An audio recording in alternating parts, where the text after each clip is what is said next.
अस्सलामुअलैकुम वेलकम करते हैं आपको अपने YouTube channel Dubai breaking news में। यूएई दुबई के विज़िट वीज़े के कानून में 6 नई तब्दीलियां की गई हैं। ऐसे तमाम लोग जिनका ताल्लुक पाकिस्तान, इंडिया या किसी भी कंट्री से है, अगर वो मुत्तहदा अरब अमारात दुबई के विज़िट वीज़े के लिए 2023 में अप्लाई करना चाहते हैं तो ये वीडियो उन लोगों के लिए है। बाद में परेशान होने से बेहतर है वीडियो को शुरू से आखिर तक आपने लाजमी तौर पर देख लेना है, ताकि आप लोगों को पूरी बात समझ में आ जाए, नया कानून अच्छी तरह से समझ में आ जाए। छोटी सी रिक्वेस्ट लाजमी करेंगे, सपोर्ट के लिए वीडियो को लाइक कर दें, चैनल सब्सक्राइब करके बेल आइकन को लाजमी तौर पर दबा लें। विजिट वीज़ा के कानून में जो 6 नई तब्दीलियां की गई हैं, इनमें पहले नंबर पर विजिट वीज़ा की एक्सटेंशन, रीन्यू और चेंज स्टेटस पर 1 जनवरी 2023 से मुकम्मल तौर पर पाबंदी आयद कर दी गई है।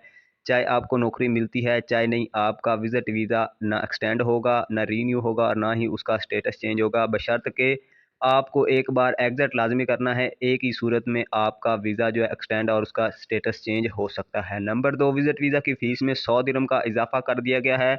मतलब कि जहाँ पर पहले आपको 1 महीने का विज़िट वीज़ा 270 दिरहम से 300 दिरहम तक मिलता था, अब वही 1 महीने का जो विज़िट वीज़ा है आपको 370 या 400 दिरहम में मिलेगा। नंबर 3, 5 साला मल्टीपल एंट्री वीज़ा 2023 में आप लोगों को मिलेगा। 3 महीने तक आप दुबई यूएई में स्टे कर सकते हैं, बशर्त के आपके अकाउंट में माहाना मिनिमम $4000 की रकम जो है वो लाजमी होनी चाहिए। नंबर 4, ओवर स्टे का जुर्माना आप लोगों को अदा देना होगा। अगर आप विज़िट वीज़े पर यहाँ आकर दुबई यूएई में वीज़ा ख़त्म होने के बाद यहाँ पर रुकते हैं तो आपको पर डे के हिसाब से ओवर स्टे का जुर्माना होगा। नंबर 5, 3 महीने का विज़िट वीज़ा बंद कर दिया गया है।